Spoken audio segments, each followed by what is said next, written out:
Hello, everyone, and welcome to another episode of Autism Stories. I'm your host, Doug Bletcher, the founder of Autism Personal Coach. Autistic people are the true experts of the autistic experience, and Autism Stories is where we interview autistic people to learn from their stories, experiences, and get their insights. If you would like to be notified about each week's episode of Autism Stories, we suggest you subscribe on your favorite podcast listening platform. We would also appreciate it if you could give us a positive rating and review, as it will help others to learn about autism stories. On today's episode, Stephanie Minaya joins us to discuss her love of birds and working for a neurodivergent-led company. We hope you enjoy today's conversation. Stephanie, thanks so much for joining me here on Autism Stories. Yeah, hi, I'm excited to be here. Thanks for having me. And I wanted to start by learning, where does your story in the autistic community begin? Yeah, that's a great question. I am someone who is late diagnosed. So I was diagnosed about a year ago with autism and ADHD. And so since then, it's really been this process of me trying to figure out where there is a place for me.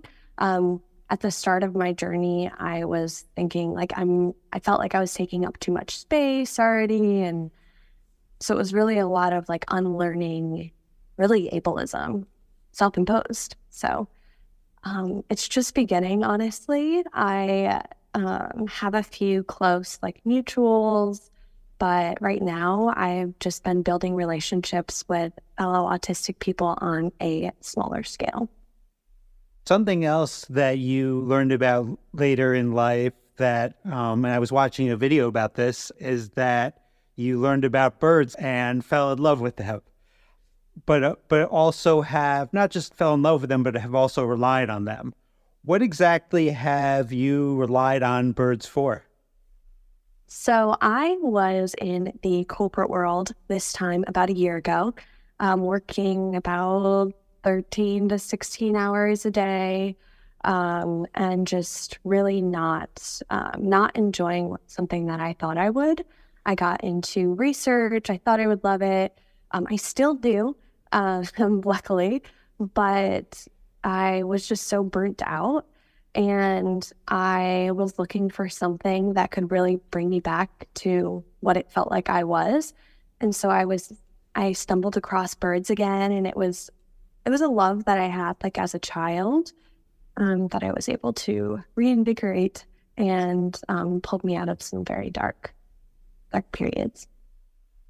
I read that you have over 19,000 photos, which is quite a bit, but even more interesting is that nearly all of those are pictures of birds.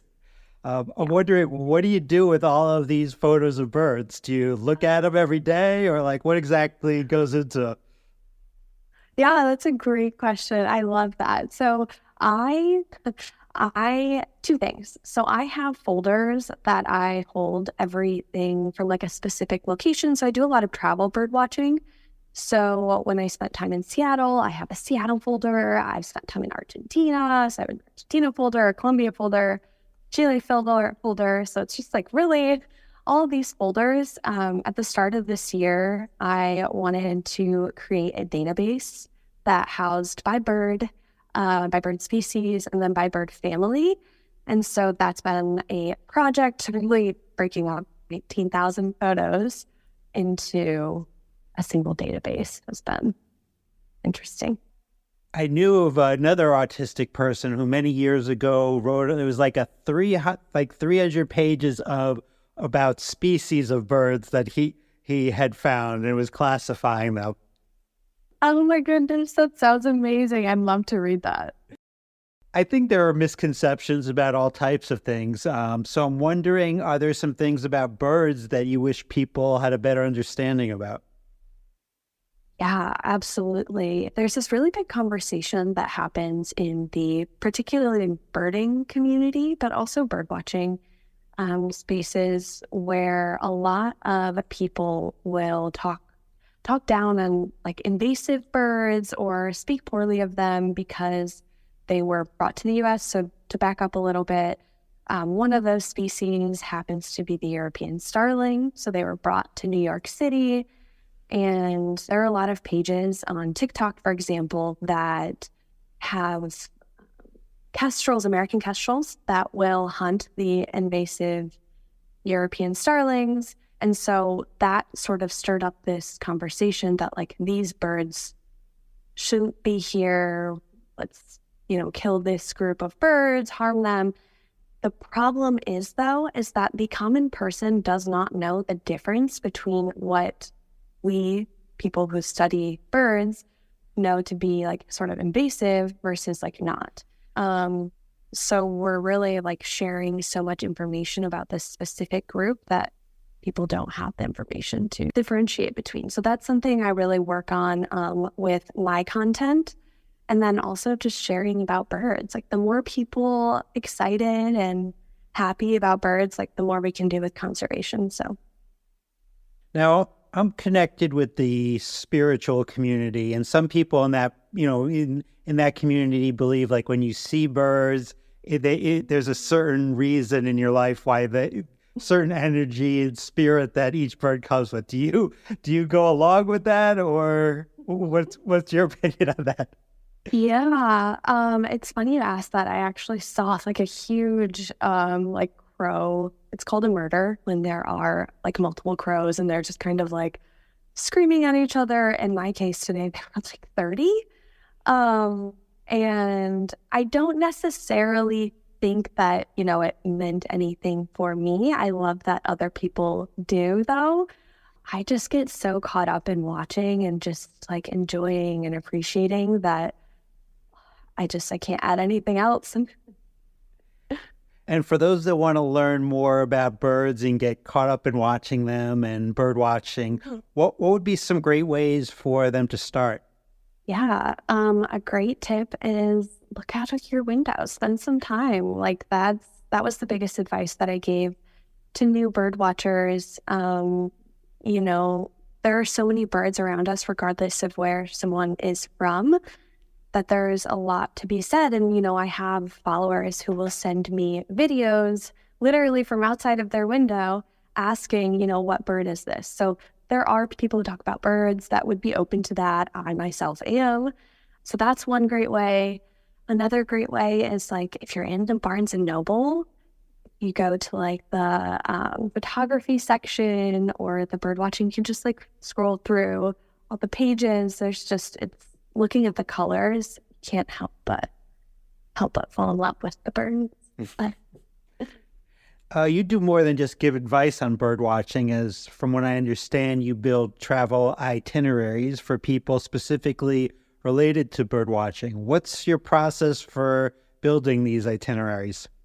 So typically a follower will reach out to me with a specific city that they're going to, and I'll make a post. So from there, it really just launches off into me looking at, a variety of like Reddit pages, a few different apps based on like that specific city, and then the top locations based on the time of year. So it really depends, but there are a lot of factors that go into it. Once I have those first initial pieces, then I'll start like going into, I have this photo book of each species, and so I'll just go through there and find the birds. Beyond your love of birds, you're an operations manager for a neurodivergent company. And that makes me think about one of the most important things that I think a workplace can do, and that's promote a sense of belonging. So I'm wondering if working at a company run by and for neurodivergent people has given you a greater sense of belonging. Yeah, absolutely. I talked a little bit about my prior work experience, but it was really difficult. I was in a fast-paced environment that didn't really allow for any accommodations. It said they did, though, but it did not. And so that was a really big learning curve that I had. And now coming into this new role, the company is called Superpower Mentors. So what we do is we provide a mentorship solution for autistic, dyslexic, or ADHDers. And basically, the goal is just to provide you with an older version truly of who maybe like a younger adult or a kid would be. So I myself am a mentor, and that is really where I derive like a lot of my purpose, honestly. When I was coming out of corporate America, I was like, I was feeling so disconnected. I felt like I wanted a mentor, honestly. And so now being a part of a company that both supports, accommodations, supports my way of thinking, I support their way of thinking. It's just, it's a really good feeling, good workplace. 13 to 16 hours a day. That sounds like a lot. Truly brutal. Truly. It was a difficult time. And Stephanie, lastly, how can our listeners learn about you beyond this interview? So you can follow me. My page is called Learn About Birds. And that is really, I primarily talk about birds on that page. Sometimes I'll talk about me, but not necessarily much about autism particularly.